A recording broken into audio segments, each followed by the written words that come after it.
Hello दोस्तों, आप सभी का बहुत बहुत स्वागत है हमारे YouTube channel HB knowledge for you में। दोस्तों, अगर आप आबकारी आरक्षक में भर्ती के लिए फॉर्म अप्लाई किए होंगे तो आज का यह वीडियो सिर्फ आपके लिए है, जहां हम जानेंगे कि आपका पैसा किस प्रकार रिफंड होगा, यानी कि आपने फॉर्म भरते समय जो आवेदन शुल्क दिए होंगे वो आपको किस प्रकार मिलेगा। और साथ ही जिन भी अभ्यर्थी ने चॉइस सेंटर या कंप्यूटर सेंटर के माध्यम से अपना फॉर्म डलवाए हैं उन सभी को उनका आवेदन शुल्क किस प्रकार लौटाया जाएगा इस वीडियो में हम जानेंगे। और साथ ही फ्रेंड्स, वहां पर अगर आप SC ST होंगे तो आप 200 रुपये दिए होंगे और OBC होंगे तो 250 रुपये का शुल्क दिए होंगे। और यदि आप जनरल वाले होंगे तो आपको 350 रुपये प्लस वहां पर जो अलग से चार्ज है वो भी वहां पर दिए होंगे। तो सभी का इंतजार है कि आखिरकार आपको जो पैसा है वो कब दिए जाएंगे। तो इस वीडियो में हम इसी के बारे में फुल्ली एक्सप्लेन करने जा रहे हैं। तो चलिए फ्रेंड्स, सबसे पहले हम आपको बताते हैं कि अगर आप भी इस एग्जाम के लिए फॉर्म अप्लाई किए होंगे तो आपका जो पैसा होगा वो एक ही कंडीशन पे लौटाया जाएगा, वो है जब आप इस एग्जाम में उपस्थित होंगे। अगर आप इस एग्जाम में उपस्थित होते हैं और एग्जाम देते हैं तो ही आपको जो पैसा है वो आपको रिटर्न मिलेगा, अन्यथा जो आपका पैसा है वो नहीं मिलेगा। तो हम कहेंगे आप जब यहाँ पर जो परीक्षा है वहाँ पर उपस्थित होंगे, देने जाएंगे तो ही पैसा वापस होगा, और अनुपस्थित रहेंगे तो आपको जो पैसा है वो आपको नहीं मिलेगा। ये व्यापम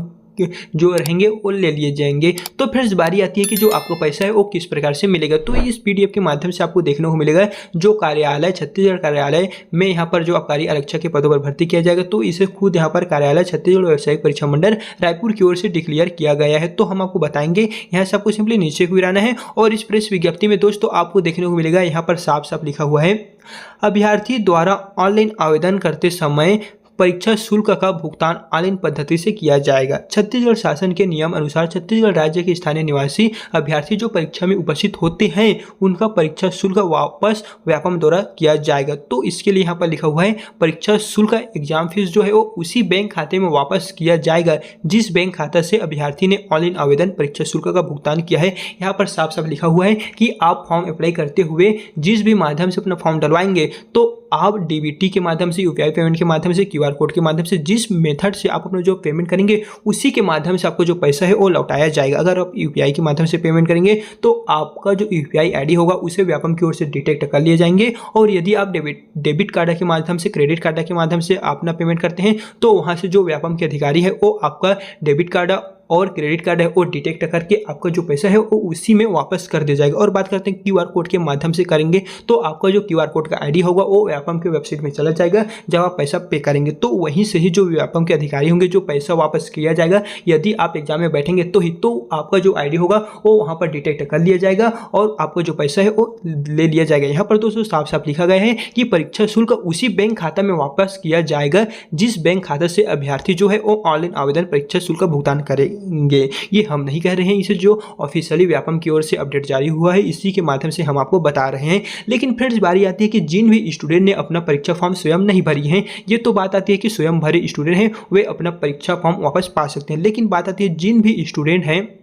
अभ्यर्थी हैं, वे अपना फॉर्म CSC सेंटर के माध्यम से या कंप्यूटर सेंटर के माध्यम से डलवाए होंगे तो उनका पैसा जो है वो तो CSC वाले रख लेंगे, क्योंकि वहीं उनका जो पेमेंट है वो किए हैं। अगर वे ST SC होंगे तो 200 रुपये का, OBC होंगे तो 250 रुपये का और जनरल कैटेगरी से होंगे तो 350 रुपये। इस तरह वे ही अपने माध्यम से, UPI के माध्यम से, QR कोड के माध्यम से, क्रेडिट कार्ड, डेबिट कार्ड के माध्यम से जो CSC वाले हैं, चॉइस सेंटर वाले हैं, वही किए हैं। तो ऐसे में तो उनका ही फायदा है, क्योंकि उनका जो पैसा है जब अगर आप एग्जाम देंगे तो आपका जो पैसा है वो रिफंड होगा तो उन्हीं के खातों में जाएगा। तो ऐसे में आपको क्या करना है, तो फ्रेंड्स हम आपको बता दें, अगर अभी तक आपने फॉर्म नहीं भरे हुए हैं तो डिस्क्रिप्शन में जाइए, हमने पूरी की पूरी जो प्रोसेस है वो मोबाइल से कैसे भरना है, रजिस्ट्रेशन से लेकर पिन तक बताए हैं, जहां से आप अपने UPI के माध्यम से, आप बैंकिंग के माध्यम से, क्रेडिट कार्ड, डेबिट कार्ड के माध्यम से अपना जो पेमेंट है कर सकते हैं। और यदि आपके पास मोबाइल नहीं है तो फ्रेंड्स हम आपको बता दें, आपके घर में किसी न किसी के पास तो मोबाइल होगा ही, और वे कोई भी UPI माध्यम जैसे गूगल पे, पेटीएम, अमेजोन पे या फोन पे का यूज करते होंगे, तो उसी के माध्यम से आप अपना जो पेमेंट है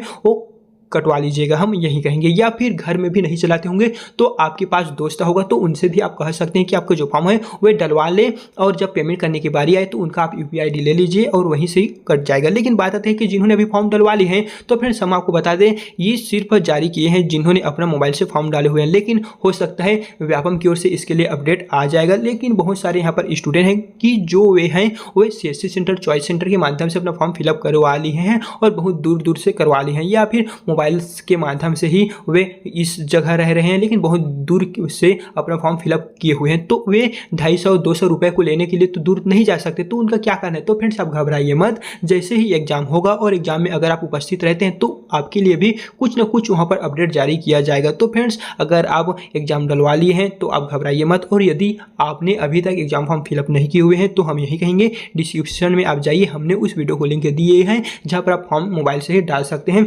और आप अपना जो पेमेंट है वो अपने माध्यम से ही कीजिए, अपने मोबाइल से ही यूपीआई से कीजिएगा। एंड फ्रेंड्स, इस वीडियो को देखने के बाद आपको जो प्रॉब्लम है वो सॉल्व हो गया होगा, जहाँ पर हमने बता दी है कि आपको जो परीक्षा शुल्क है वो किस प्रकार से आपको मिलेगा। लेकिन हो सकता है फ्रेंड्स, हम जैसा कह रहे हैं या फिर इस अपडेट में जो आया है वो गलत भी हो सकता है, क्योंकि आपका जब एग्जाम हो जाएगा और आप एग्जाम में बैठेंगे तो उसके पश्चात व्यापम की ओर से कुछ और अपडेट आ सकता है, जहां पर आपको अपना रजिस्ट्रेशन नंबर और आपका जो आबकारी आरक्षक का रोल नंबर होगा उसके माध्यम से आप वहां पर एक फॉर्म फिलअप करेंगे। जैसे आप लोगों को पता ही होगा, अगर आपने रेलवे का एग्जाम दिए होंगे तो वहां पर आपका बैंक संबंधी जानकारी फिलअप करने का ऑप्शन दिए जाते हैं, तो इसी तरह इसमें भी हो सकता है। लेकिन हमें जो जानकारी प्राप्त है उस अकॉर्डिंग हम आपको बता रहे हैं कि आप अपना जो पेमेंट है वो आप स्वयं से कीजिएगा। लेकिन अगर आप गलती से कहीं और दूसरे जगह से कर दिए हैं तो आप घबराइए मत, इस पर भी कोई अपडेट आपको देखने को मिलेगा। एंड अगर आप भी इसी तरह के और नए नए वीडियो पाना चाहते हैं तो आप हमारे यूट्यूब चैनल को अभी से सब्सक्राइब करके रख लीजिएगा, ताकि इससे रिलेटेड और कोई अपडेट आएगा तो हम आपको नए वीडियो के माध्यम से अपडेट कर सके।